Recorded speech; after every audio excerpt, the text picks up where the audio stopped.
George Saunders, who teaches creative writing, wrote a letter to all of his students just when the lockdown started. And it's a very sweet letter. And if you can find it online, I should have found it and printed it out so I could read it out. But he basically says, you are the writers. You are the people that are going to chronicle this moment. So make sure you write everything down. Take notes, print out your emails, write down, write a diary. And I would say, to me, that's a very comforting thought, that at some point, our daily lives are going to be the kind of cuneiform tablets that we're going to go back to and say, you know what, this was what it was like to live through it. And at some point, we're going to be able to process it.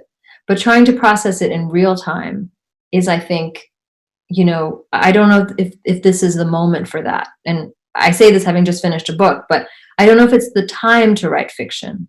I think the journalism is astonishing right now. And hurrah for journalists, hurrah for you kind of putting together a kind of amazing roster of people that we can be inspired by. But I don't know that this is a time for us to write fiction unless we have to, or unless it feels easy, or unless it feels joyful and it feels like the moment. But I feel like ultimately, like fundamentally, it's a moment to take notes, to pay attention and observe. So when you're taking notes, or like you said, when you pay attention, observe, do you write words, or do you write whole thoughts? Do you write a diary? And keeping that question going, I mean, for example, Windows on a Mother's War, paleontology. I mean, were you watching Friends? I mean, where did that come from? Oh, the paleontology, I don't even remember. I think I read an article about the walking whale, and it made me think about people who traverse between worlds, which frankly is so many of us these days. Who in our kind of world is born and grows up and dies in one place and doesn't have some kind of commitment to another place? It doesn't have to be that you physically live there. It can be that your child marries someone from another place, or you have a kind of connection to an other place.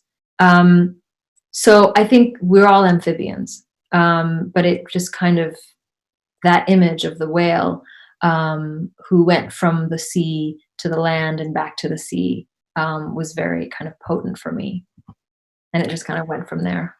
The one book that you must pick up whenever you can go out is Indica. It's by Pranay Lal, and he shows you the way the subcontinent from its frozen region sort of literally traverses across the oceans till it gets here. And it gives you all of that about the walking mammals, the fact that we may be from catfish. Absolutely fascinating book, and I'll send you the details of it. Okay. You'll love it. Sorry. Yeah, go ahead. No, I was going to ask, is it easy for you to get books?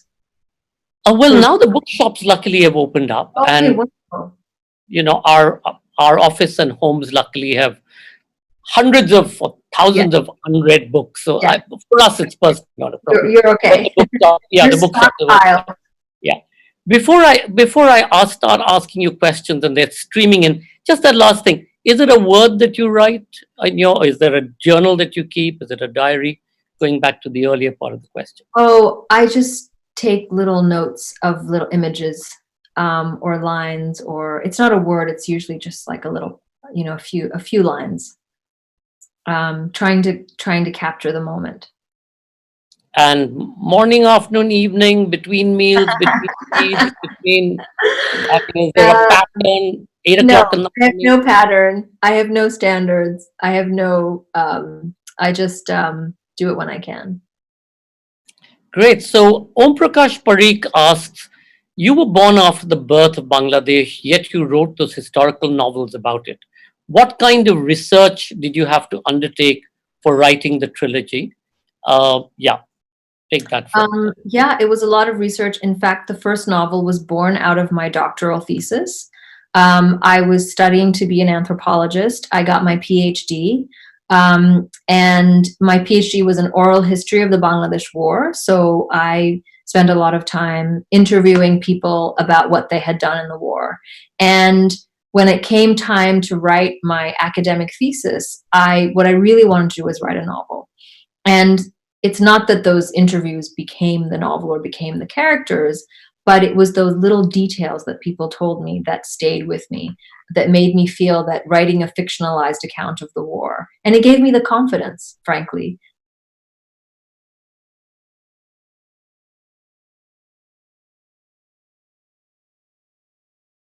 That gave me the kind of confidence to write certainly the first book.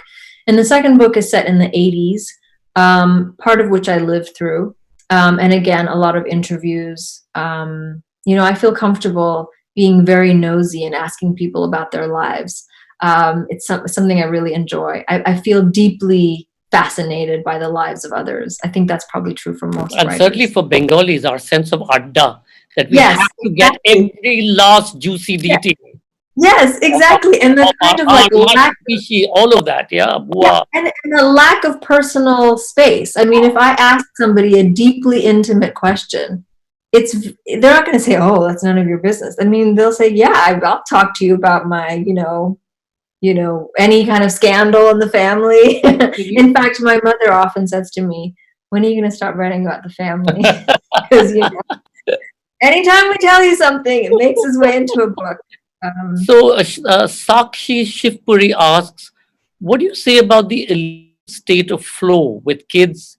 It might not make sense to you, but is there something that gets you in a creative state? And a corollary to that is from Ramakrishna Sachdev, who asks, Miss Anam, what is it to write in solitude? Do writers like you flourish in this silence? I think all writers are different. Some people crave solitude. I have never, I think we just heard a car go by outside my door. Sorry about that. I've never craved solitude. I've never enjoyed the thought of going to a writer's colony and being completely cut off from the world. Being a mother now, it's not even something that I can aspire to, which is, oh, I'll just take 6 weeks and go to Bellagio and be brilliant. In fact, I sometimes joke and say, I wonder how much cleverer I would be if I didn't have, all these other maternal responsibilities. But that is really for me the richness of life. And having children, although logistically is problematic, as it is for anybody with children, I think it's given me, it's kind of made grooves, emotional grooves inside me, that are completely new. And it's given me that kind of richness, of experience that I wouldn't take back. So Rachita Akhilesh Chauhan asks in the same mode, some of the best works are born out of adverse conditions. Is lockdown the womb for the next renaissance? That's one. And I'm going to add Shangita Datta's question to this. Tahmima asks, how do you think of the concept of time and make sense of time in physical lockdown conditions? Wow, those are both really great questions. In terms of whether we're going to see a boom, I can tell you for sure there's going to be a boom in sourdough bread making, number one, in banana bread making, in cooking. I don't, I think people are really valuing culture. And I don't know if you've seen this, Shanjoy, in terms of the engagement that you've seen in the events that you've been curating.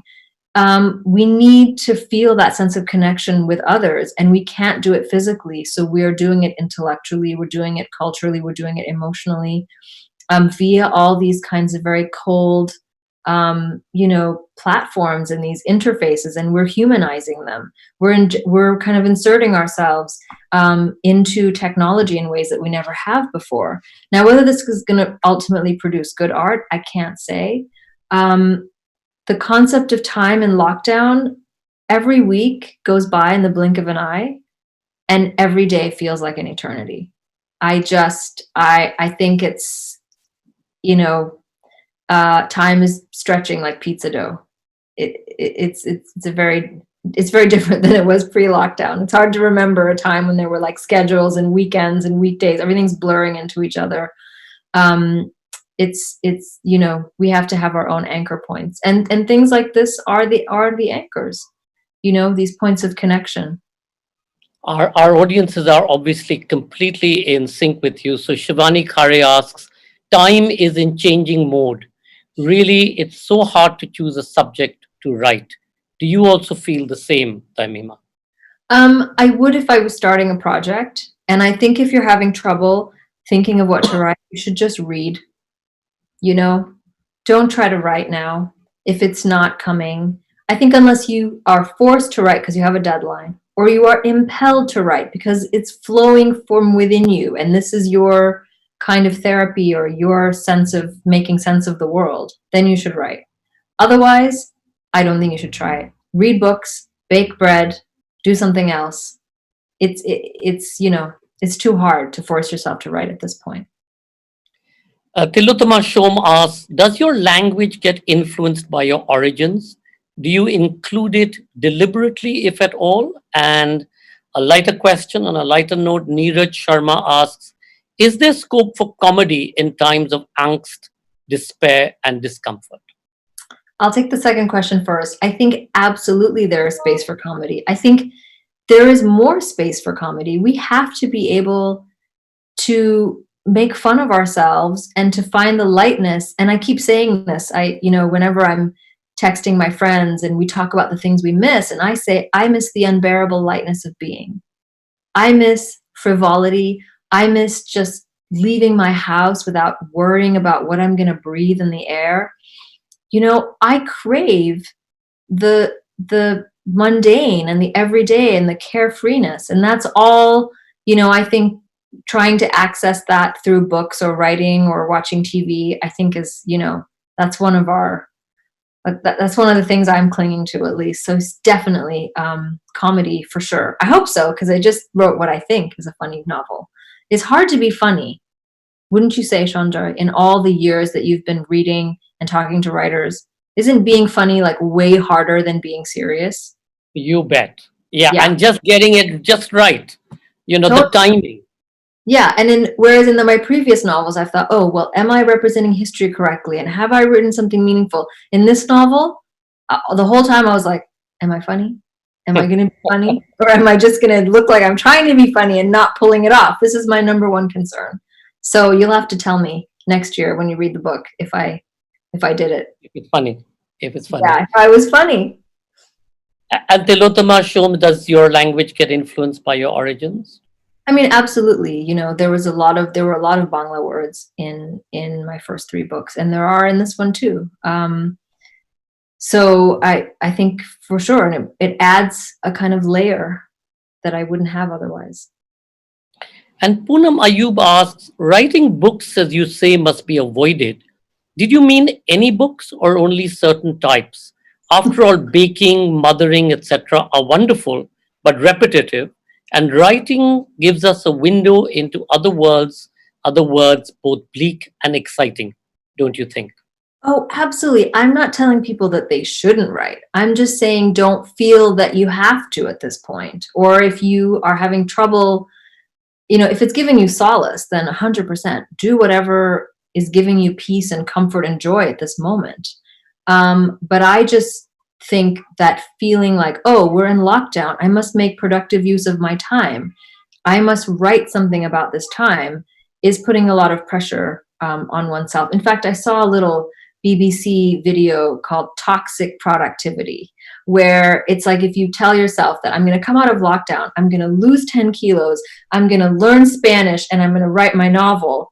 I think that's putting a lot of pressure on yourself. So if you can't write, it's okay.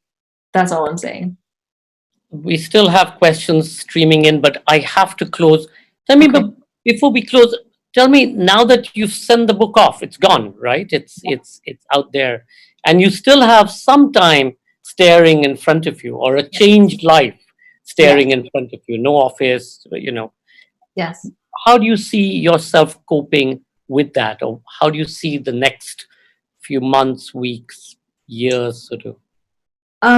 I think we're just all like plunging into the unknown. I'm gonna try to stay, keep my sense of,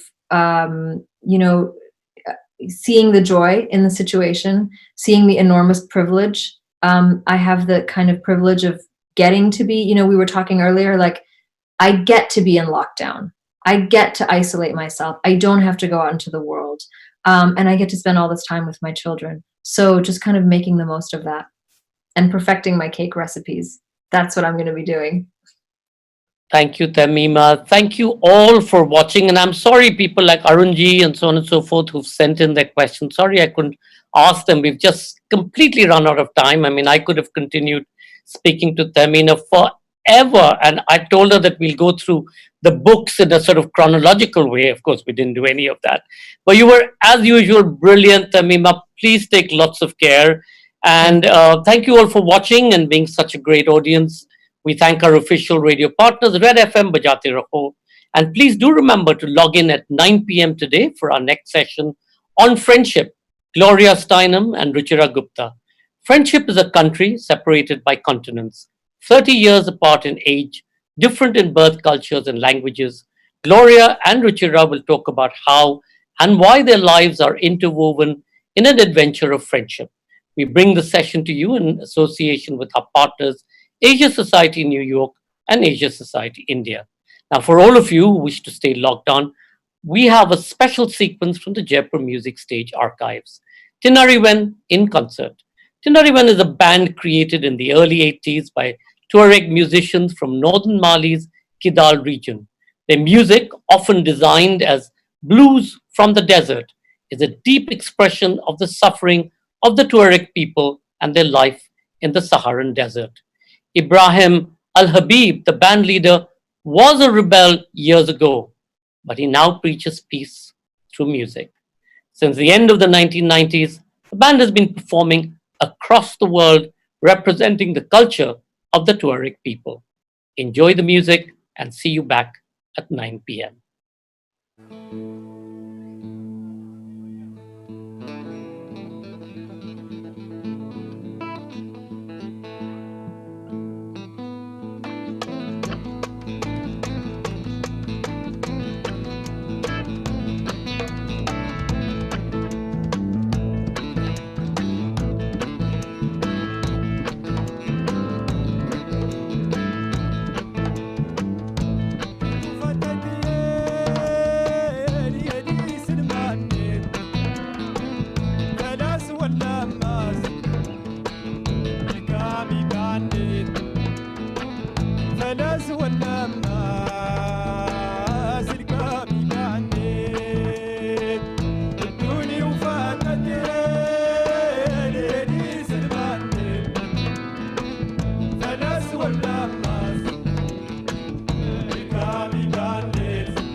الناس الدنيا